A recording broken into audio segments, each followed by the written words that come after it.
மீன் வச்சு இன்றைக்கி ஒரு தொக்கு ரெசிபி தாங்க பார்க்க போகிறோம். சிம்பிளாக அதே நேரம் ரொம்ப ஹெல்த்தியான recipe. White rice, chapati, uttapam கூடலாம் சாப்பிட்றப்போ டேஸ்ட்டு வேறு லெவலில் இருக்கும். நான் வந்து இன்றைக்கி வாவல் மீன், கெளுத்தி மீன் ரெண்டும் எடுத்திருக்கேன்.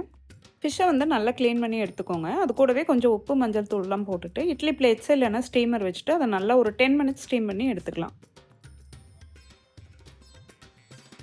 ஃபிஷ் வந்து நல்லா சாஃப்டாக வெந்ததும் அதில் இருக்கிற முள்ளெல்லாம் எடுத்துகிட்டு அந்த ஃப்ளஷ் மட்டும் தனியாக அந்த மாதிரி எடுத்துக்கோங்க. அடுத்ததாக ஒரு பேன் ஹீட் பண்ணிவிட்டு அதில் கொஞ்சமாக ஆயில் சேர்த்துட்டு சோம்பு, சீரகம், கருவேப்பிலை, பொடியாக நறுக்கின சின்ன வெங்காயம், 2 பச்சை மிளகாய் இது எல்லாத்தையும் சேர்த்துட்டு லைட்டாக வதக்கி விட்டுக்கோங்க. வெங்காயம் லைட்டாக வதங்கினதும் கூடவே கொஞ்சம் இஞ்சி பூண்டு பேஸ்ட்டு சேர்த்துட்டு நல்லா வதக்கிக்கலாம். கூடவே தக்காளி வந்து நல்லா பொடியாக நறுக்கி சேர்த்துக்கோங்க. இதோட மெஷர்மெண்ட்ஸ் எல்லாம் கீழே டிஸ்கிரிப்ஷனில் கொடுத்துருக்கேன், செக் பண்ணிக்கோங்க.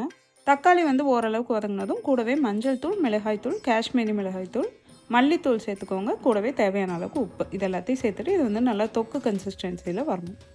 இது கூடவே இந்த ஃபிஷ் வந்து நம்ம ஸ்டீம் பண்ணப்போ அந்த இட்லி பிளேட்ஸ்லலாம் கொஞ்சம் தண்ணி இருக்கும் இல்லைங்களா, அதை வந்து சேர்த்துக்கலாம். கூடவே கொஞ்சம் புளி தண்ணி சேர்த்துக்கலாம். இது எல்லாத்தையும் சேர்த்துட்டு திரும்ப நல்லா கலந்து விட்டுருங்க. இப்போ நல்லா மசிச்சு இந்த மாதிரி தொக்கு மாதிரி வந்ததுக்கப்புறம் ஃபிஷ் வந்து சேர்த்துடலாம். இது எல்லாத்தையும் லைட்டாக கலந்து விட்டால் போதும். மெதுவாக கலந்து விடணும், இல்லைன்னா ஃபிஷ் எல்லாம் வந்து உடஞ்சிரும்.